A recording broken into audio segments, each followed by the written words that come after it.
Hello friends, welcome to Sugan's cookery. இன்றைக்கி நம்ம பார்க்க போகிறது ஒரு குட்டி விலாக் தாங்க. இந்த விலாக் வந்து கண்டிப்பாக உங்களுக்கு இன்ட்ரெஸ்டிங்காகவும் ரொம்ப யூஸ்ஃபுல்லாகவும் இருக்கும்னு நினைக்கிறேன். ஸோ இந்த வீடியோவில் என்ன பார்க்க போகிறோம் அப்படின்னா, இன்றைக்கி வந்து ஆடி 18 நான் ப்ரிப்பேர் பண்ண லஞ்ச் ரெசிபீஸை உங்கள் கூட ஷேர் பண்ணிக்க போகிறேன். ப்ளஸ் வந்து சில குக்கிங் டிப்ஸு, அது கூடவே வந்து ஒரு 1.5 மணி நேரத்தில் வடை, பாயசம், சாம்பார், ரசம், கூட்டு, அப்பளம் இதெல்லாம் எப்படி பண்ணுறது, அது கூடவே வந்து நம்ம கிச்சன் பாத்திரங்கள் எல்லாத்தையும் கிச்சன் ஃபுல்லாக க்ளீனாக எப்படி ஒரு 1.5 மணி நேரத்துக்குள்ளே முடிக்கிறது அப்படிங்கிற சின்ன சின்ன டிப்ஸையும் உங்கள் கூட ஷேர் பண்ணிக்க போகிறேன். இப்போ ஃபஸ்ட்டு சாம்பார் வச்சிடலாம். சாம்பாருக்கு வந்து நான் பருப்பு எடுத்துருக்கிறேன். எப்போதுமே வந்து பாதி துவரம் பருப்பு, அதே ஈக்குவல் அமௌண்ட்டு பாசிப்பருப்பு, ரெண்டுமே சேர்த்து தான் நான் சாம்பார் வைப்பேன். அந்த மாதிரி வைக்கும்போது சாம்பார் ரொம்ப டேஸ்ட்டாகவும் இருக்கும், பருப்பும் நல்லா ஈஸியாக வெந்துடும். இன்றைக்கி நான் வைக்க போகிறது முள்ளங்கி சாம்பார். அதனால் முள்ளங்கி, ஒரு தக்காளி, ஒரு 4-5 சின்ன வெங்காயம், இது எல்லாத்தையும் கட் பண்ணி எடுத்து வச்சுருக்கிறேன். அதை வந்து இது கூட சேர்த்துட்டு கொஞ்சமாக மஞ்சள் தூளும் சேர்த்துக்கலாம். அதே மாதிரி குக்கரில் நீங்கள் சாம்பார் எல்லாத்தையும் சேர்த்து வைக்கும்போது ரொம்ப தண்ணி வச்சு நீங்கள் வேக வைக்கக்கூடாது. ஓரளவு கம்மியாக வச்சா தான் உங்களுக்கு பருப்பும் நல்லா வேகும். வெந்ததுக்கப்புறம் உங்களுக்கு ஈஸியாக மசிக்கிறதுக்கும் வசதியாக இருக்கும். ஸோ இப்போ இதை ஒரு 3 விசில் விட்டுறலாம். அடுத்தது நான் பண்ண போகிறது உருளைக்கிழங்கு பொடி மாஸ். அதுக்காக 2 உருளைக்கிழங்கை வந்து நல்லா கட் பண்ணி குக்கரில் ஒரு 3 விசில் விட போகிறேன். அப்படியே அது ரெண்டும் வெந்துட்டுருக்கிற சமயத்தில் நம்ம வந்து பொடி மாசுக்கு தேவையான வெங்காயம், அப்புறம் தக்காளி, ரசத்துக்கு தேவையான பூண்டு எல்லாத்தையும் உரிச்சிட்டேன். ஸோ இந்த மாதிரி உரிச்சது எல்லாத்தையும் இந்த கட்டிங் போர்ட்லேயோ பக்கத்துலையோ இல்லை ஒரு பேப்பர்லேயோ பக்கத்தில் வச்சுட்டிங்கன்னா டக்குன்னு எடுத்துக்கொண்டு நம்ம ஈஸியாக கொட்டிடலாம். அதே மாதிரி அந்த இடமும் பார்த்திங்கன்னா ரொம்ப நீட்டாகவும் இருக்கும், ரொம்ப மெஸ்ஸியாகாது. கையோடு நம்ம வந்து யூஸ் பண்ண திங்ஸையும் அப்பப்போ எடுத்து நம்ம இருந்த இடத்துல வச்சிடலாம். இப்போ நம்ம பாயசம் ரெடி பண்ண ஆரம்பிச்சிடலாம். பாயசத்துக்கு வந்து 2 டேபிள் ஸ்பூன் ஜவ்வரிசி வேக வைக்க போகிறேன். ஸோ அதுக்காக 2 டேபிள் ஸ்பூன் ஜவ்வரிசி எடுத்துக்கிறேன். நான் வந்து இப்படி தான் பால் பாயாசம் வைப்பேன். எங்கள் அம்மா வைக்கிற அதே ஸ்டைல் தான் நான் இப்போ உங்களுக்கு காமிக்க போகிறேன். ஸோ இதில் கொஞ்சமாக தண்ணி விட்டு நம்ம வேக வச்சிடலாம். ஸோ நம்ம வந்து இப்போ பருப்பு இதெல்லாம் வேக வச்சோம் இல்லையா, அந்த டைமில் வடை மாவு அரைஞ்சிருச்சு. ஸோ அதனால் அந்த அரைச்ச கிரைண்டரையும் கையோடு நம்ம கழுவிடலாம். ஸோ இந்த மாதிரி நீங்கள் வந்து சில காய்கறிலாம் நம்ம வெந்துட்டுருக்கோம், அந்த டைம் வேஸ்ட் பண்ணாமல் சைட் பை சைடு கிச்சனில் சிங்கில் சேர்கிற பாத்திரத்தையும் கழுவிட்டோன்னா நமக்கு வந்து ரொம்ப ஈஸியாக இருக்கும். நமக்கு வந்து சமையல் முடித்ததுக்கப்புறம் நிறைய பாத்திரம் இருந்ததுன்னா அதை பார்க்கும்போதே ஐயோ அம்மான் இருக்கும், நமக்கு இதெல்லாம் விளக்கணுமா அப்படின்னு மலப்பாக இருக்கும். ஸோ அதனால் கையோடு நீங்கள் க்ளீன் பண்ணிட்டீங்கன்னா உங்களுக்கு வந்து வேலையும் தெரியாது, ப்ளஸ் வந்து பாத்திரமும் சேராது. ஸோ அவ்வளோதான். இப்போ நம்ம கிரைண்டரை க்ளீன் பண்ணி வச்சாச்சு. அதுக்குள்ளே பார்த்திங்கன்னா ஜவ்வரிசி ஓரளவுக்கு வெந்திருக்கு. நான் வந்து ஜவ்வரிசி தண்ணியில் தான் வேக வைப்பேன், பால்லாம் ஊற்றி வேக வைக்க மாட்டேங்க. ஸோ நம்ம உருளைக்கிழங்கு வேக வச்சோம் இல்லையா, அந்த உருளைக்கிழங்கும் வெந்துருச்சு. நான் தோல் உரித்து எடுத்து வச்சுருக்கிறேன். இப்போ வந்து பாயசத்துக்கு தேவையான சேமியா ரெடி பண்ணிடலாம். ஸோ அதுக்காக ஒரு பேன் வச்சுருக்கிறேன். பேன் நல்லா சூடானதுக்கப்புறம் அதில் 1 டேபிள் ஸ்பூன் நெய் ஊற்றிட்டு 2 டேபிள் ஸ்பூன் வந்து சேமியா சேர்த்துக்கலாம். சேமியா வந்து ரொம்ப அதிகமாக இருந்தாலும் உங்களுக்கு பாயசம் ரொம்ப கெட்டியாகிடும், சாப்பிட்றதுக்கு நல்லா இருக்காது. அதனால் நீங்கள் எவ்வளோ ஜவ்வரிசி எடுக்கிறீங்களோ அதை விட கொஞ்சம் கூட வந்து நீங்கள் சேமியா எடுத்துக்கிட்டால் போதும். ஸோ நான் வந்து ஒரு 2லேருந்து 2.5 டேபிள் ஸ்பூன் இருக்கும் சேமியா எடுத்துருக்கிறேன். இதை வந்து இந்த நெய்யிலேயே ரோஸ்ட் பண்ணிக்கோங்க.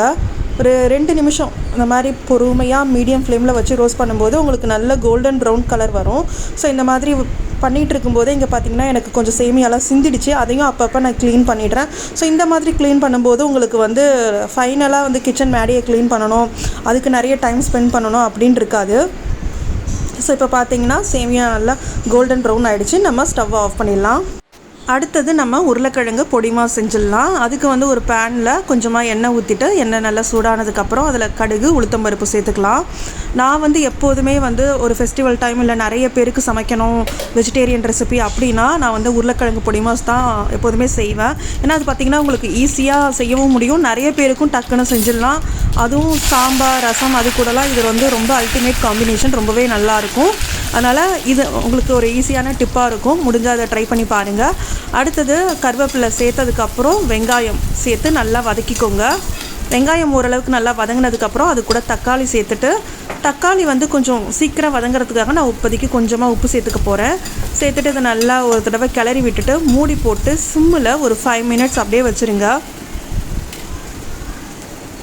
அந்த மாதிரி வைக்கும்போது உங்களுக்கு தக்காளி ஈஸியாக வெந்துடும். அதுக்கப்புறம் நம்ம லைட்டாக கிளறி விட்டாலே அது நல்லா மசிஞ்சிரும். ஸோ இப்போ தக்காளி வேகட்டும். நம்ம அப்படியே சைட் பை சைடு பார்த்திங்கன்னா இங்கே பாயசத்துக்கு வேக வச்ச ஜவ்வரிசி வந்து வெந்துருச்சு. ஸோ நம்ம இப்போ என்ன பண்ண போகிறோன்னா பால் ஊற்ற போகிறோம். பால் வந்து காய்ச்சி ஆற வச்ச பசும்பால் அது வந்து சேர்த்துக்கிறேன்.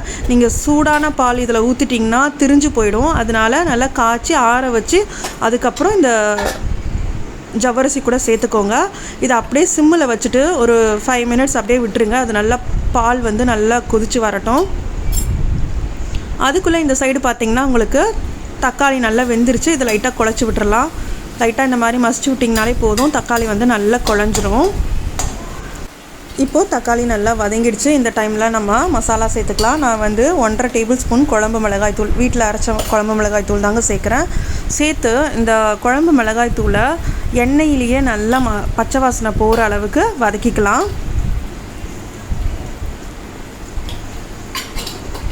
நான் வந்து உருளைக்கிழங்கு கொஞ்சம் காரமாக இருந்தால் தான் சாம்பார் ரசத்துக்கெலாம் நல்லாயிருக்கும் அப்படிங்கிறதுனால 1.5 டேபிள் ஸ்பூன் போட்டுக்கிறேன். உங்களுக்கு வந்து காரம் வேண்டாம் அப்படின்னா நீங்கள் 1 டேபிள் ஸ்பூன் போட்டாலே கொஞ்சம் கரெக்டாக தான் இருக்கும். ஸோ இந்த டைமில் நம்ம வந்து கொஞ்சமாக தண்ணி ஊற்றிக்கலாம். ஊற்றிட்டு உருளைக்கிழங்குக்கு தேவையான உப்பு அதுவும் இந்த டைமில் சேர்த்துடலாம். நான் உருளைக்கிழங்கு வேக வைக்கும் போதெல்லாம் உப்பு போடலை. ஜஸ்ட்டு ப்ளெயினாக உருளைக்கிழங்கு மட்டும்தான் வேக வச்சேன். ஸோ இது லைட்டாக கொதித்து வரட்டும்.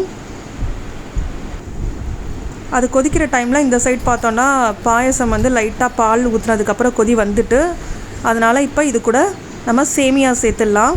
நம்ம வந்து சர்க்கரை லாஸ்ட்டாக தாங்க சேர்க்கணும். நம்ம வந்து சர்க்கரையை முதலையே சேர்த்துட்டோன்னா நமக்கு வந்து சேமியா வேகாது. அதனால் ஃபஸ்ட்டு சேமியாவை சேர்த்துட்டு ஒரு 5 நிமிஷம் நல்லா வேக விட்டுட்டு அதுக்கப்புறம் கடைசியாக நம்ம வந்து சர்க்கரை சேர்த்துக்கலாம்.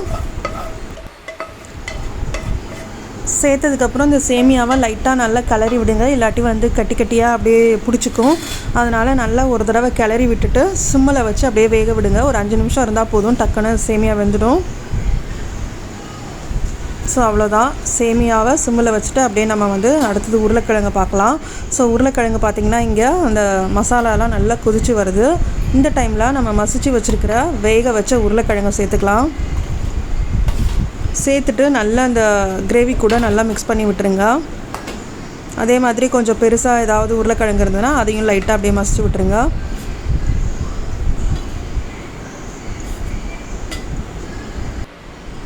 இப்போது நல்லா மசிச்சு விட்டாச்சு. அப்படியே மூடி போட்டு சிம்மில் ஒரு 5 நிமிஷம் அப்படியே விட்டுறலாம். அப்போ தான் உருளைக்கிழங்குல அந்த மசாலாலாம் ஏறும்.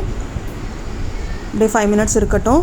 ஸோ இப்போ பார்த்திங்கன்னா நமக்கு குக்கரில் வேக வச்சுருந்த பருப்பு காய் எல்லாமே வெந்துடுச்சு. ஸோ பார்த்திங்கனாலே உங்களுக்கு தெரியும் நல்லா வெந்துருச்சுங்க. லைட்டாக கரண்டி வச்சு ஸ்லைட்டாக அப்படி என்ன சொல்கிறது ஒரு 2 தடவை இப்படி சுற்றி விட்டாலே போதும், சூப்பராக மசிஞ்சிரும். அதுக்குன்னு காயெல்லாம் நசுக்கிடாதீங்க. லைட்டாக இந்த மாதிரி மேலால் கிளறி விட்டிங்கனாலே போதும், உங்களுக்கு வந்து பருப்புலாம் நல்லா மசிஞ்சிடும். ஸோ அவ்வளோதான், பருப்பு நல்லா மசிஞ்சிருச்சு பாருங்கள். இப்போது சாம்பாருக்கு தேவையான புளி தண்ணி கொஞ்சமாக சேர்த்துக்கலாம். சேர்த்துட்டு கொஞ்சமாக தண்ணியும் சேர்த்துக்கிறேன். அப்போ தான் உங்களுக்கு சாம்பாருக்கு தேவையான கன்சிஸ்டன்சி வரும். சாம்பார் வந்து கொஞ்சம் திக்காக இருக்கிற மாதிரி இருக்குது. ஸோ அதனால் கொஞ்சமாக தண்ணி ஊற்றிட்டு இது கூட வந்து கொஞ்சமாக சாம்பார் தூள், அதுக்கப்புறம் தேவையான அளவு உப்பு, கொஞ்சம் பெருங்காயத்தூள் இதெல்லாம் சேர்த்ததுக்கப்புறம் ஸ்டவ்வில் ஒரு 5 மினிட்ஸ் அப்படியே நல்லா கொதிக்க விடலாம். இந்த சைடு பார்த்திங்கன்னா சேமியா வந்து நல்லா பாலில் வெந்துருச்சு. அதனால் லாஸ்ட்டாக நம்ம வந்து சர்க்கரை சேர்க்குறோம். நான் வந்து 3 டேபிள் ஸ்பூன் சர்க்கரை சேர்த்து லைட்டாக நல்லா கிளறி விட்டுக்கிறேன். நம்ம வந்து பாயசம் செய்யும்போது எப்போதுமே சிம்மில் வச்சு செய்கிறது தாங்க பெஸ்ட்டாக. நீங்கள் பாயசம் மட்டும் செய்கிறீங்கன்னா நீங்கள் வந்து ஹையில் வச்சு செய்யலாம், இல்லை மீடியமில் வச்சு செய்யலாம். பட் இந்த மாதிரி நிறைய செய்யும்போது நம்ம வந்து பாயசத்தை சிம்மில் வச்சுட்டு நம்ம மற்ற வேலைகளை பார்க்கும்போது கரெக்டாக இருக்கும். ஏன்னா ஜவ்வரிசி வந்து ஈஸியாக கெட்டியாகிடும், அதனால் அடிப்பிடிச்சிரும். ஸோ எப்போதும் சிம்மிலேயே வச்சு செய்யுங்க. ஸோ இந்த சைடு பார்த்திங்கன்னா உருளைக்கிழங்குல இருந்த தண்ணி எல்லாமே நல்லா வத்திடுச்சு, நல்லா கெட்டி ஆகிடுச்சு. உருளைக்கிழங்கு பொடி மாசும் ரொம்ப சூப்பராக ரெடி ஆகிடுச்சு. நம்ம வந்து இப்போ ஸ்டவ்வை ஆஃப் பண்ணிடலாம்.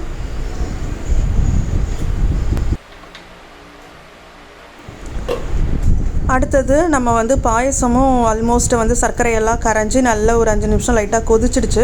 அதனால் இப்போ கடைசியாக நெய்யில் வறுத்த முந்திரி பருப்பு திராட்சை சேர்த்துக்கிறேன். அது கூடவே 2 ஏலக்காய் சேர்த்துக்கிறேன். ஏலக்காய் வந்து முன்னாடியே சேர்த்துருக்கணும், மறந்துட்டேன். அதனால் லாஸ்ட்டாக சேர்த்துட்டு பாயசத்தை நல்லா ஒரு தடவை மிக்ஸ் பண்ணிவிட்டு ஒரு 2 நிமிஷம் அடுப்பில் வச்சுருந்தா போதும். அவ்வளோதான், நம்ம ஸ்டவ்வை ஆஃப் பண்ணிடலாம். பாயசமும் நமக்கு ரெடி ஆகிடுச்சு. ஸோ அவ்வளோதான். இப்போ பார்த்தீங்கன்னா உருளைக்கிழங்கும் ரெடி, பாயசமும் ரெடி. நம்ம வந்து இப்போ சாம்பார் செஞ்சிடலாம்.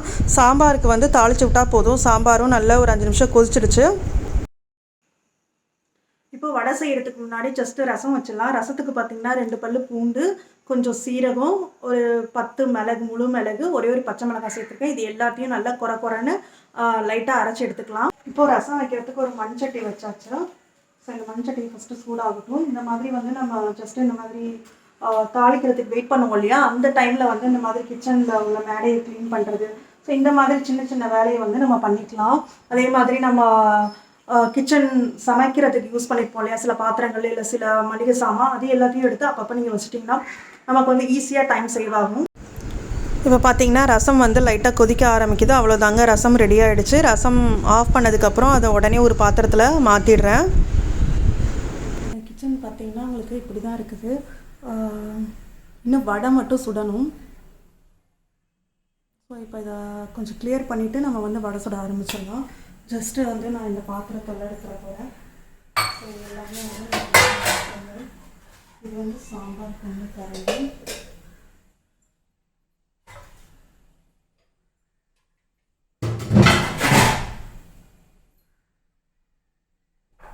வந்து பாதாம் போட்டுருக்கோம் இல்லையா. ஸோ இப்போ பார்த்தீங்கன்னா கையோடு அந்த ரசத்துக்கு வைக்கிறதுக்கு யூஸ் பண்ண பாத்திரம் அப்புறம் மிக்ஸி இதெல்லாம் வந்து கழுவி வச்சிட போகிறேன். இந்த மாதிரி கழுவி வச்சிட்டோன்னா நமக்கு வந்து ஈவினிங் டைம் ரொம்ப ஃப்ரீயாக இருக்கும். இல்லாட்டி நம்ம ஈவினிங் உட்காந்துட்டு எல்லாத்தையும் விளக்கிட்டு இருக்கணும். ஏன்னா காலையிலேருந்து நம்ம வேலை பார்த்து கொஞ்சம் டயர்டாக இருக்கும். அதுவும் இல்லாமல் கொஞ்சம் ஹெவியாக சாப்பிட்ருக்கும் போது ரெஸ்ட் எடுத்தால் தேவலாம் அப்படின்ட்டு இருக்கும். ஸோ அதனால் நீங்கள் கையோடு இந்த மாதிரி பண்ணிட்டீங்கன்னா ஈவினிங் டைம் நம்ம இஷ்டத்துக்கு நம்ம பட்டே நம்ம வேலையை பார்த்துட்டு இருக்கலாம் ஜாலியாக. ஸோ அவ்வளோதான், கையோட இந்த பாத்திரம் எல்லாத்தையும் நான் வாஷ் பண்ணி வச்சுட்டேன். ஸோ இப்போ கிச்சன் மேடையையும் லைட்டாக அப்படியே க்ளீன் பண்ணி விட்டுறலாம். ஸோ இப்போ பார்த்தீங்கன்னா இந்த மாதிரி வந்து ரோல்ஸ் அவைலபிளாக இருக்குது நிறைய சூப்பர் மார்க்கெட்டில். இது பார்த்தீங்கன்னா உங்களுக்கு ரீயூசபிள் டிஷ்யூ பேப்பர், இது வந்து நிறைய இருக்கும். இது வந்து நீங்கள் வேணும்னா அப்படி கிழிச்சிக்கலாம். ஸோ இது பார்த்திங்கன்னா உங்களுக்கு ஜஸ்ட்டு தொடச்சிட்டு இதை திரும்ப தண்ணியில் வாஷ் பண்ணிவிட்டு காய வச்சுட்டு திரும்ப யூஸ் பண்ணலாம். ஸோ இதை வந்து ஈஸியாக நீங்கள் ரீயூஸ் பண்ண முடியும். நல்லா காட்டன் துணி போல் ரொம்ப நாளைக்கு உழைக்கும். இது வந்து ஒரு 1 வீக் வரைக்கும் ஒரு டிஷ்யூ பேப்பரை நீங்கள் யூஸ் பண்ணலாங்க. இது ஜஸ்ட்டு நான் இப்போ என்ன பண்ணியிருக்கேன்னா ஈர துணி டேப்பில் உள்ள தண்ணியில் நினச்சி அதை அப்படியே துடைக்க போகிறேன். அவ்வளோதான், வேறு ஒன்றும் இல்லை.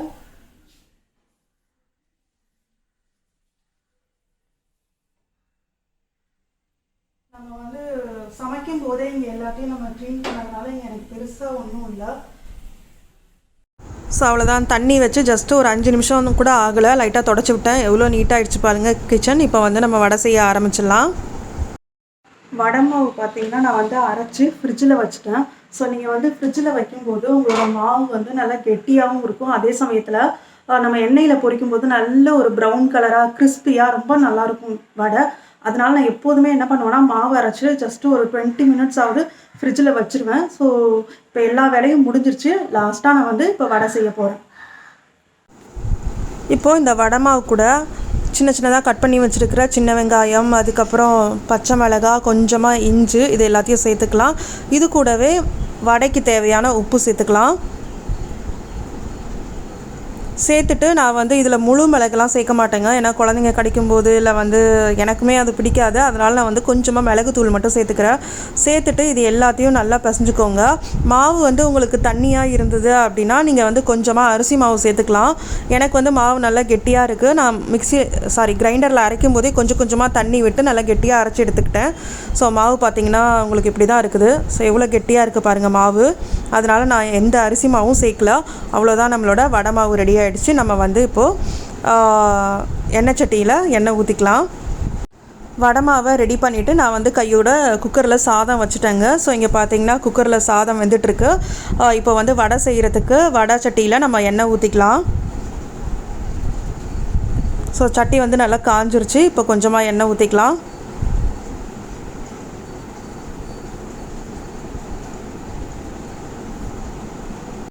எப்போதுமே எண்ணெயை வந்து மீடியம் ஃப்ளேமில் வச்சு சூடு பண்ணுங்கள். அப்போ தான் உங்களுக்கு கரெக்டாக இருக்கும். நம்ம ஹையில் வச்சு சூடு பண்ணிட்டோன்னா வடையை போட்ட உடனே வெந்த மாதிரி நல்லா ப்ரௌன் ஆகிடும், உள்ளே பார்த்தோன்னா வெந்திருக்காது.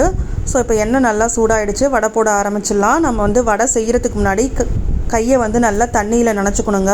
அப்போ தான் உங்களுக்கு வடை ஒட்டாமல் வரும். ஸோ இப்போ பார்த்திங்கன்னா கொஞ்சமாக மாவு எடுத்து நல்லா பெருவிரலாட்டி நடுவில் ஒரு ஓட்டை போட்டு அப்படியே எண்ணெயில் திருப்பி விட்டோன்னா போதும், அப்படியே விழுந்துடும், கையிலலாம் ஒட்டாது. அதனால் ஒவ்வொரு தடையும் நம்ம வடை செய்கிறதுக்கு முன்னாடி கையை வந்து நல்லா தண்ணியில் நனைச்சிக்கணும். ஸோ இது ஒரு டிப்பு. அதே மாதிரி இன்னொரு டிப்பு என்னென்னு பார்த்தீங்கன்னா, நீங்கள் வந்து விரதத்துக்கு இல்லை வந்து சாமிக்கெலாம் வடை செய்கிறீங்க அப்படின்னா, ஃபஸ்ட்டு கொஞ்சம் வடை செஞ்சு ஒரு 3 இல்லை 5 வடை செஞ்சு வச்சுக்கோங்க. சாமிக்கு விரதம் பண்ணிவிட்டு இல்லை வந்து சாமிக்கு படையெல்லாம் போட்டு முடித்ததுக்கப்புறம் வடையை டேஸ்ட் பண்ணிவிட்டு அதுக்கப்புறம் நீங்கள் மிச்ச வடையெல்லாம் செய்யலாம். ஏன் இதை சொல்கிறேன் அப்படின்னு பார்த்தீங்கன்னா, நமக்கு வந்து உப்பு ஒரு பிகினர்ஸாக இருக்கும்போது உப்பு வந்து நம்ம எக்ஸாக்டாக வடையில் போட முடியாது.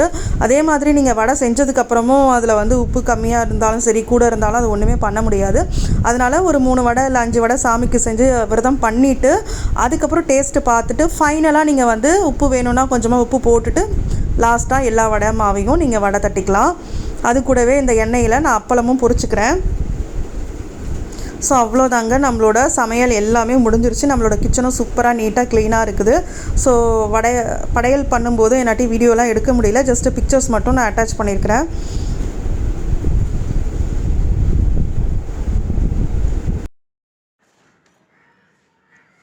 இப்போ இந்த வீடியோ பார்த்துருப்பீங்க. இந்த வீடியோ வந்து உங்களுக்கு யூஸ்ஃபுல்லாக இருந்தது இல்லை வீடியோ பிடிச்சிருந்தது அப்படின்னா வீடியோவை லைக் பண்ணுங்கள். மறக்காமல் நம்ம சுகன்ஸ் குக்கரி சேனலை சப்ஸ்கிரைப் பண்ணிக்கோங்க. அது கூடவே பக்கத்தில் இருக்கிற பெல் பட்டனையும் ப்ரெஸ் பண்ணிக்கோங்க. அப்போ தான் நம்ம போடக்கூடிய புது வீடியோஸ் எல்லாம் உங்களுக்கு உடனுக்குடனே பார்க்க முடியும். தேங்க்யூ ஃபார் வாட்சிங்.